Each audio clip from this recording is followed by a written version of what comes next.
Our world is full of the unexplainable. And if history is an open book, all of these amazing tales are right there on display, just waiting for us to explore.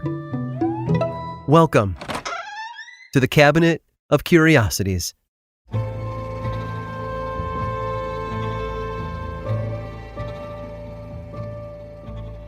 All of us have days we don't quite feel like ourselves. We wake up on the wrong side of the bed. We miss that early morning latte to get ourselves going. Or we notice something is just off. It doesn't take much for one little thing to throw our whole world off balance. However, in one man's case, something had been wrong for some time. He didn't quite feel right on two worlds. Kirk Allen first showed up on Dr. Lindner's Baltimore doorstep in the mid-1940s. Another physician in a governmental research facility across the country had asked Dr. Lindner to provide a second opinion on his patient.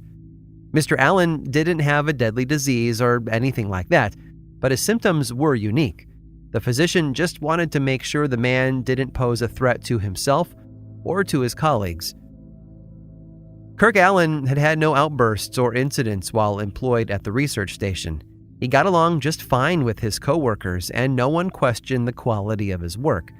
However, the people around him were worried. You see, Kirk Allen believed he had two homes. I don't mean two houses in different cities. He believed he spent half of his time on Earth and the other half on another planet. He spoke matter-of-factly about it, as though it were perfectly normal for him.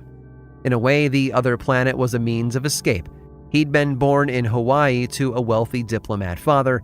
His mother, a native Hawaiian, spent most of her days working and almost never with her son. With both parents absent, Kirk spent his formative years in the care of nurses and governesses. The governesses were tasked with educating him, which proved difficult as Kirk had an unquenchable curiosity and a passion for learning. He loved to read, and his teachers had trouble keeping up. And one governess was so obsessed with cleanliness, she instilled in the young Kirk a debilitating fear of germs from the very environment and people he'd grown up around. When she left, another governess entered his life. By then, he'd already been living within two worlds, that of a child with everything he needed, and that of a child who lacked parents in a real and practical way. Because of that, crossing the line into adulthood wasn't easy for him. But he still had his books. When the world was weighing down on him and he felt like he needed to get away, he retreated into the pages of fantasy and science fiction stories. The Wizard of Oz books had been his favorite, until one day when a crate of novels was delivered to his house. There were religious texts, essay collections, and biographies, but Kirk found himself drawn to a novel by an English author he recognized. The main character immediately caught his attention, as he and Kirk shared the same name. He finished the book in a single day, and then read it all over again. He reread it 3 times before moving on to another book with a character who bore the same name, Kirk Allen. The 3rd time he discovered a main character with the same name as his, he felt nothing, almost like it had been fated to happen. It had been these latest stories, a series of American science fiction novels about an Earthborn man taken to another planet, that captivated him in a way no other books had. He didn't just become engrossed in the tales. The 14-year-old Allen truly believed they were about him, an older, wiser him. Biographies of a life he'd lived among the stars. Every detail, every character the fictional Kirk encountered was instantly recognizable to the real person. To Kirk, while his physical body went to work, ate in diners, and slept in the same bed every night, another piece of him was off having fantastic adventures, battling strange creatures and wooing galactic princesses. It was as though the author had found out about the real Kirk Allen and had transcribed his story. And once he'd read through all of the volumes of his, quote, biography, Kirk began writing his own. Despite his fantastical other life, reality never got away from him. Kirk earned a degree and tried to build a normal life for himself on Earth, but he never forgot about his obsession. He started filling in the gaps in the stories and building them out with what he thought were his own memories that eventually turned into hallucinations. Kirk was told to seek help or find employment elsewhere. Which brings us to Dr. Lindner's office. The good doctor saw only one way of curing Kirk Allen of his delusions: by entertaining them. He went along with his patient, establishing that his memories of intergalactic space travel were real. From there, the two men worked back through his real biography, including all the neglect and abuse that had brought him to this point. It was only when Kirk understood why he'd believed the stories were about him that he was able to shake the delusion. There was just one problem. Dr. Lindner had now become obsessed with Kirk's stories. He found himself daydreaming and fantasizing not just about new adventures on distant planets, but the very idea of allowing one's brain to exist on another plane of existence while the body languished on Earth. It seemed a bit of Dr. Lindner's patient had rubbed off on him, though not to the same degree. He understood that none of it was real, but he wondered if it could be. Could we be in two places at once? Could we bear memories of lives unlived?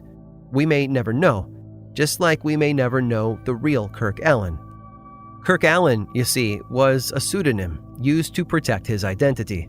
The fictional character's name was also not Kirk Allen.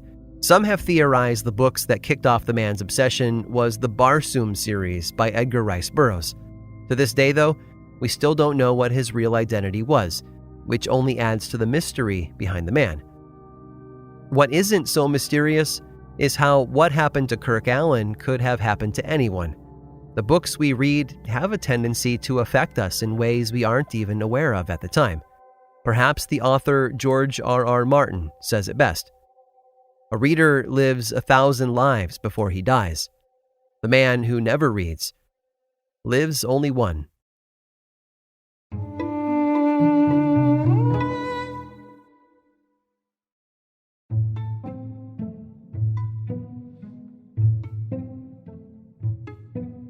The fishing boat known as the High Aim 6 left a Taiwanese port in the fall of 2002.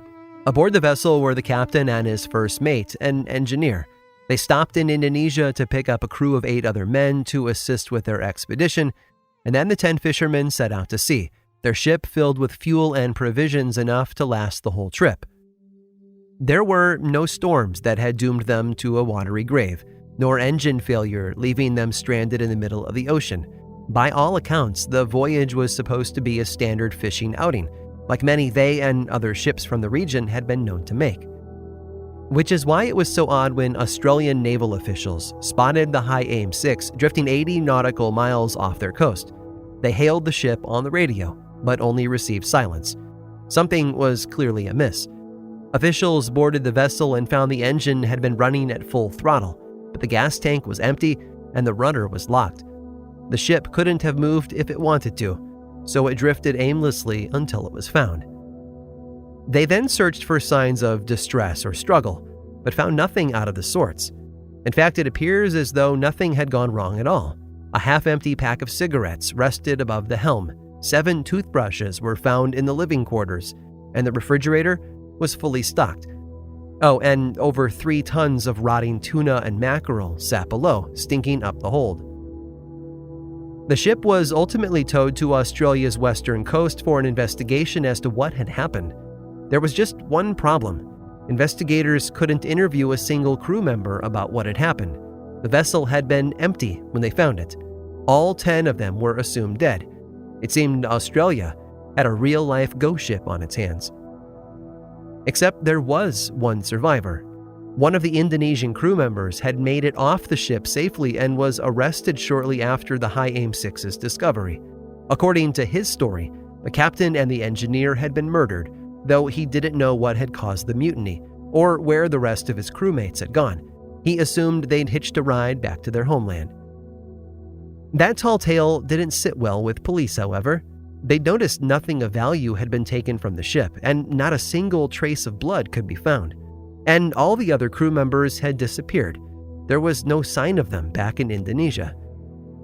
Australian police and naval authorities searched the water for any signs of the captain, the engineer, or the crew, but came up empty.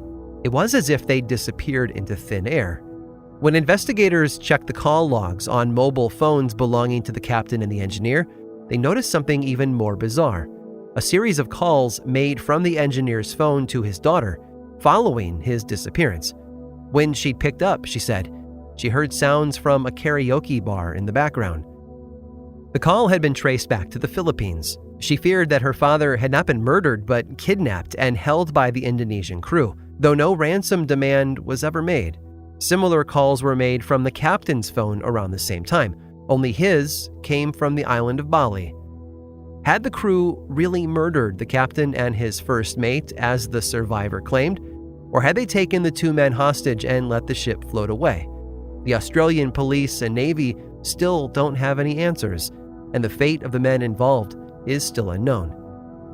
The idea of pirates isn't entirely out of the question.